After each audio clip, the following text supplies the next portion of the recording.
नमस्कार। विशेष तौर पर नमस्कार हमारे किशोर और युवा पीढ़ी को।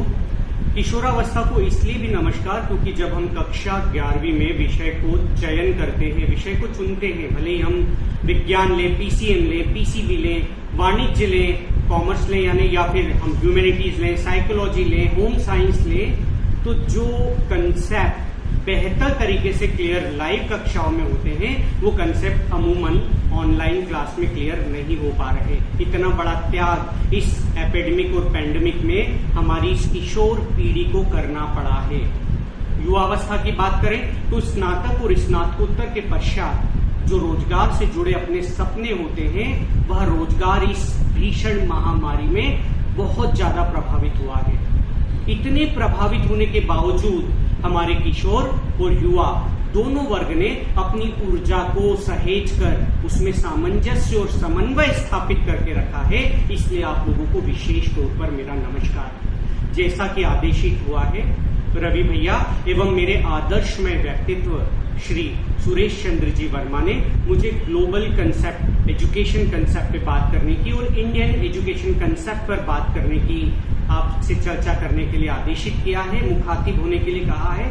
तो मैं सीधे सीधे इस विषय पर आता हूं कि ग्लोबल एजुकेशन कंसेप्ट और इंडियन एजुकेशन कंसेप्ट की मूल भावनाएं, उसका मूल क्या है, जड़ क्या है। इसे हम बहुत छोटी छोटी कहानियां या व्यवहारिक कहानियों के माध्यम से समझने का प्रयास करेंगे। एक सत्य घटना मैं आपके सामने रखना चाहूंगा जो 2 महीने पहले ही मेरे सामने प्रत्यक्ष रूप से घटित हुई है और इस घटना में वैश्विक शिक्षा और भारतीय शिक्षा पद्धति के दोनों कंसेप्ट का एक अजीब सा तालमेल आपके सामने आएगा।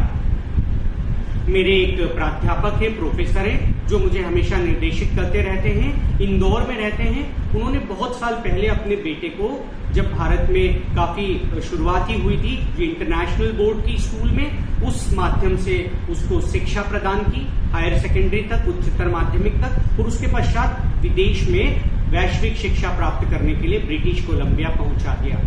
ब्रिटिश कोलंबिया यूनिवर्सिटी में उसने स्नातक की उपाधि ली, स्नातकोत्तर की उपाधि ली, 8 से 10 साल वहां काम भी किया, काफी पैसा कमाया। और जैसा कि उसके पिताजी की मंशा थी कि वह इंदौर वापस आकर वहां पर काम करे, वह 2.5-3 साल पहले इंदौर लौटा भी। पर जब वह लौटा तो उसकी सोचने की क्षमताएं, उसकी जीवन शैली, उसकी कार्य प्रणाली, उस सब पर वैश्विक शिक्षा हावी हो चुकी थी। पर जो बाबूजी थे वो बहुत सहज साधारण थे, अपने यहाँ काम करने वालों को भी बहुत सहजता से बात करते थे। उनका एक बहुत पुराना नौकर है, उससे भी वो बेहद संजीदगी से बात करते थे, अपने मित्र जैसे भाव से बात करते थे। और उनका बेटा जो 8वीं कक्षा तक एक शासकीय स्कूल में इंदौर के संयोगितागंज क्षेत्र में पढ़ा हुआ था, वो बेटा एक रिक्शा ड्राइवर था, पर उसका इतना प्रेम था कि वो बाबूजी से मिलने आया करता था, वो शिक्षक से, प्राध्यापक से मिलने आया करता था। पर जो बेटा विदेश से आया था उसे यह बात नहीं गवारा देती थी। वो बार बार अपने पिताजी को समझाता, पिताजी आप इन छोटे लोगों से बात मत करिए, एक मॉडरेट डिस्टेंस मेंटेन करिए, हमारी इमेज अलग टाइप की है, मैं विदेश से आया हुआ हूँ, मैंने वैश्विक शिक्षा ग्रहण की है और ये लोग, साधारण से लोग हमारे घरों में आते हैं तो हमारी इज्जत पर उसका बहुत ज्यादा प्रभाव पड़ता है। पर बाबूजी तो भारतीय जड़ों से जुड़े थे, उन पर इस चीज का कोई प्रभाव नहीं पड़ा। 2 महीने पहले जब कोरोना अपनी पीक पर था, बहुत सारे लोगों को अपना ग्रास बना रहा था, दुर्भाग्यवश जो विदेश से आया लड़का है उसे कोरोना हो गया, संक्रमण की दर, संक्रमण भी बहुत ज्यादा हो गया उसे। और इतना पैसा होने के बावजूद उन्हें कोई अस्पताल में जगह नहीं मिली। पैसा ज्यादा था, इलाज के लिए यह निर्धारित हुआ कि क्यों ना घर में ही उसका इलाज किया जाए, डॉक्टर को अरेंज कर लिया गया। पर तत्काल ऑक्सीजन की जरूरत महसूस हुई। इतनी क्राइसिस में ऑक्सीजन मिलना मुश्किल, कुछ नहीं हो पा रहा था। तब वह रिक्शा चलाने वाला 8वीं पढ़ा हुआ भारतीय शिक्षा के दर्शन को आत्मसात करने वाला वह साधारण सा व्यक्ति आकर कहता है, बाबूजी आप बेफिक्र रहो, मैं कैसे भी ऑक्सीजन सिलेंडर लाऊंगा और भैया के लिए बहुत त्याग करूंगा।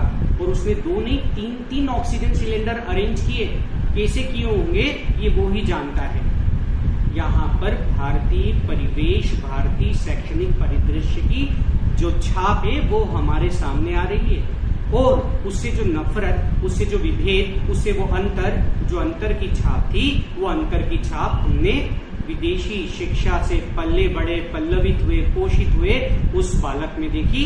और उस व्यक्ति को जब वो कोरोना से ठीक हुआ तो हमारे उस 8वीं कक्षा प्राप्त करने वाले छात्र के सामने, रिक्शा चालक के सामने नतमस्तक होना पड़ा। यानी कि वैश्विक शिक्षा कौन से कंसेप्ट हमारे मन और मस्तिष्क पे डालती है और भारतीय शिक्षा कौन से कंसेप्ट हमारे मन मस्तिष्क पर डालती है, इसका एनालिसिस आप आसानी से कर सकते हैं। दूसरी सच्ची घटना जो आप लोगों ने भी सुनी होगी, एक शिक्षक थे मध्यम वर्गीय परिवार के, उनके का सपना था कि मेरे दोनों बेटे को मैं कैसे भी विदेश पहुंचाऊं। लोन लेके पढ़ा के उन्होंने विदेश भी पहुंचा दिया दोनों बालकों को। विदेश में उन्होंने अमेरिका में शिक्षा ग्रहण की और वहीं नौकरी करना भी शुरू कर दी। तो एक मध्यम वर्गीय परिवार, शिक्षक और उसकी पत्नी बहुत खुश होते थे, प्रफुल्लित होते थे कि हमने ये काम कर दिया। एक चैलेंज था, एक चुनौती थी। एक मध्यम वर्गीय देहाती परिवेश के व्यक्ति बाहर विदेश में, वो भी अमेरिका में शिक्षा ग्रहण कर रहे हैं, वो लगातार अपने माँ बाप को वहां से चिट्ठियां लिखा करते थे। तब ये व्हाट्सएप कॉल का, वीडियो कॉल का जमाना नहीं था। फोन किया करते थे समय समय पे, लैंडलाइन हुआ करते थे। धीरे धीरे 4-5 वर्षों के बाद वो लैंडलाइन कम आने लगे, चिट्ठियां एकदम खत्म हो गई। फिर अचानक एक दिन फोन आया दोनों बेटों का कि बाबूजी, मम्मी, हमने यहाँ पर शादी कर ली है और संयोग से ही जो दोनों आपकी बहुएं हैं ये भी नौकरियां करती है, यहाँ हमें समय नहीं मिल पाता, हम काफी कमा रहे हैं और बहुत खुश हैं। क्योंकि बाबूजी और मम्मी यानी उनकी पत्नी के स्वप्न थे कि बहू आएगी, नाती पोते होंगे, तो खुशहाल सामूहिक परिवार में खूब संतोष रहेगा। वो स्वप्न तो वहीं धराशायी हो गए। और 4-5 सालों के बाद वो महिला यानी शिक्षक की पत्नी जब उनका देहांत हुआ तो बाबूजी ने फोन लगाया कि बेटा, आपकी माँ गुजर गई है, आप आ जाओ अंत्येष्टि के लिए। अगले दिन जब शव रखा हुआ था, एक बेटा आता है विदेश से और उन शव की अंतिम यात्रा होती है। सारे क्रियाकलापों के बाद जब बाबूजी वापिस आते हैं तो अपने बेटे से पूछते हैं कि छोटा नहीं आया, क्या बात है? तो बड़ा बोलता है, बाबूजी, हमें समय नहीं है, हमने ये डिसाइड किया है कि एक की मौत पर मैं आऊंगा, यानी माँ की मौत पर मेरा काम था, मेरा कर्तव्य था। अब जब आप शांत होंगे तो वो आ जाएगा।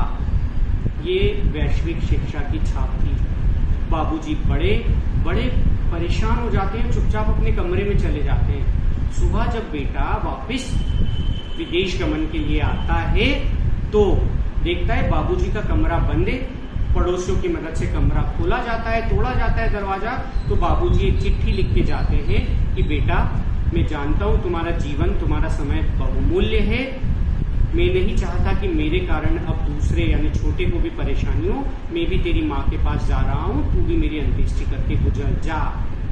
ये कहानी का सीधा सीधा मतलब है कि हम इस भावना को समझ जाएं कि भारतीय शैक्षणिक परिदृश्य जो कंसेप्ट है उसमें प्रेम है, त्याग है, दया है, सहिष्णुता है, ममता है, पर्यावरण के प्रति प्रेम है। हम जल को देवता मानते हैं, वायु को देवता मानते हैं, आंवला, वटवृक्ष, पीपल, तुलसी, नीम, इनकी पूजा करते हैं। ये सब हमारे लिए चंद्रमा, सूर्य देवता तुल्य है। भले ही विदेशी हमें मूर्ख माने, हम सूर्य को भी अर्घ चढ़ाते हैं, हम गायत्री मंत्र का आत्मसात करते हैं। बचपन में जब हम भोजन की थाली के सामने बैठते थे, टाट पट्टियों पे, भले ही वो फटी हुई टाट पट्टियां थी, तो हम ओम सायना भवन, तो हम मंत्रों का उच्चारण करते थे, हम ओम शांति की बात करते थे, हम जियो जीने दो के सिद्धांतों से जुड़े हुए हैं, अहिंसा परमो धर्मम के सिद्धांतों से जुड़े हैं, हम वसुदेवस्य कुटुंबकम की शिक्षा प्रणाली की बात करते हैं, हम पड़ोसी धर्म की बात करते हैं, हम शांति और सह-अस्तित्व की बात करते हैं।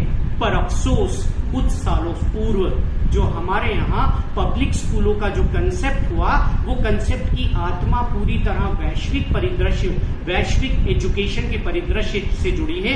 उसका सीधा सीधा उद्देश्य जो विदेशी प्रोडक्ट है, बहुराष्ट्रीय कंपनी के प्रोडक्ट हैं, उसका प्रचलन कर भारी मुनाफा कमाकर भारतीय सामाजिक परिदृश्य को दिशाहीन करने का है। जबकि हमारी शिक्षा प्रणाली में यह सब नहीं है। हम स्वार्थी नहीं है, हम लोगों परस्पर सहयोग की बात करते हैं। आप सोचिए, जो नालंदा और तक्षशिला जैसे विश्वविद्यालय, भारत के विश्वविद्यालय जिसमें प्रवेश के लिए पूरे विश्व से छात्र आते थे और उन्हें बार बार परीक्षाएं देनी पड़ती थी, तब जाकर उनका प्रवेश हो पाता था। आज वो सब संभव नहीं है, आज उल्टा हो गया। हमको विदेश में जाके शिक्षा प्राप्त करने के लिए लालायित होते हैं। हम मिशिगन में जाना, हम न्यूयॉर्क यूनिवर्सिटी में जाना पसंद करते हैं, हम ऑक्सफोर्ड में जाना पसंद करते हैं। क्यों? ये एक षड्यंत्र है, मानसिकता के साथ खेलने का प्रयास है। कोई बहुत जरूरी नहीं है कि हम एमबीए के प्रबंध की बेहतर तकनीकों को विदेश से सीखें, हम मार्केटिंग मैनेजमेंट को विदेश से सीखें, हम स्ट्रेटेजिक मैनेजमेंट को विश्व की सर्वश्रेष्ठ यूनिवर्सिटी से सीखें। सीधी सी बात है, जब मार्केटिंग की हम बात करते हैं तो हमारे यहाँ यदि कोई वैद्य भी बहुत ज्यादा पॉपुलर है तो पूरे विश्व में, पूरे देश में, पूरे समाज में, पूरे शहर में, पूरे राज्य में प्रचलित हो जाएगा। उसके लिए कोई मार्केटिंग मैनेजमेंट पढ़ने की जरूरत नहीं है। प्रबंध की बात करें तो मैनेजमेंट में यदि एक निरक्षर माँ, हमारे घर की माँ बेहतर तरीके से घर के सारे सदस्यों को तालमेल स्थापित करके उनका भविष्य निर्माण कर सकती है तो हमें कोई एमबीए की बड़ी बड़ी यूनिवर्सिटी से जरूरत नहीं है। उसे पता है कि हमें कैसे आर्थिक, सामाजिक और पूरे घर के परिवेश को नियंत्रित करना है ताकि सब में आपस में प्रेम और सौहार्द बना रहे। हमें कोई विदेशी स्ट्रेटेजिक मैनेजमेंट नहीं लेना। हमारे कोई पृथ्वीराज चौहान या वीर शिवाजी ने कोई स्ट्रेटेजिक मैनेजमेंट विदेशों से नहीं पढ़ा था। सोचो, जब हम पढ़ते हैं कि खूब लड़ी मर्दानी वो तो झांसी वाली रानी थी, या हम हामिद का चिमटा ईदगाह मुंशी प्रेमचंद के माध्यम से पढ़ते हैं तो हमारे दिल में, हमारे हृदय में कितनी संवेदनाओं का उफान उभर पड़ता है। हम जब कैप्टन हामिद का बलिदान की बात करते हैं तब हमारे जो मूल पंचतंत्र, हितोपदेश की कहानियां पढ़ते हैं तो हमारे मन में कितना सौहार्द, कितना समन्वय, कितनी भावनाएं उभरती है। ये इंडियन कंसेप्ट है। क्यों आज ब्रिटेन ने संस्कृत भाषा को कंपलसरी किया है अपने प्राइमरी एजुकेशन में? क्यों जर्मनी ने संस्कृत को आत्मसात किया है, हमारे मंत्रों को आत्मसात किया है? इसमें कुछ तो दम है, हमारे कंसेप्ट में कुछ तो दम है। क्यों गीता, क्यों वेद, क्यों उपनिषदों की केस स्टडीज के रूप में विश्व की बड़े बड़े विद्यालयों में कंपलसरी पढ़ाया जा रहा है? क्योंकि हमारा कंसेप्ट पूरे विश्व को निर्देशित कर सकता है। उसको गलत दिशा प्रदान की गई है, उसके प्रचलन से छेड़छाड़ की गई है। इसलिए मेरा व्यक्तिगत रूप से जो 20-22 साल का एजुकेशन के क्षेत्र में अनुभव है, जितने रिसर्च पेपर मैंने लिखे हैं नेशनल और इंटरनेशनल स्तर के, उसमें जो गूढ़ बातें, जो मूल तत्व भारतीय शिक्षा में समाहित हैं, वो ही सर्वश्रेष्ठ हैं। सोचो, हम बोलते हैं कि हम भारतीय बहुत ज्यादा सक्षम नहीं है, बहुत अच्छी हमारी एजुकेशन सिस्टम नहीं है, तो इसका मुंहतोड़ जवाब पंजाब के करनाल जिले के एक छोटे से गांव में टिपिकल हिंदी मीडियम में पढ़ने वाली लड़की ने दे दिया। जब वह 5वीं कक्षा में थी, और 1 से 5वीं तक के अमूमन हमारे यहाँ सरकारी स्कूलों में बैठा दिया जाता है सारे बच्चों को एक साथ, एक मास्टर के साथ। वो लड़की जब बैठी हुई थी, जब आसमान में एक एरोप्लेन जाता है तो वो लड़की बोलती, sir I want to go there. Punjab था, लड़की थी, मास्टर ने बोला बेटा विपरीत परिस्थिति है, सपने मत देख। पर वो लड़की ने टिपिकल हिंदी मीडियम से पढ़ के नासा की यात्रा की और वो कल्पना चावला कहलाई। आप सुंदर पिचाई की बात, भारत के सारे लोग जो भारत से पढ़ते हैं आज विश्व में ग्लोबली लीडर हैं, बड़ी बड़ी बहुराष्ट्रीय कंपनियों के सीईओ हैं।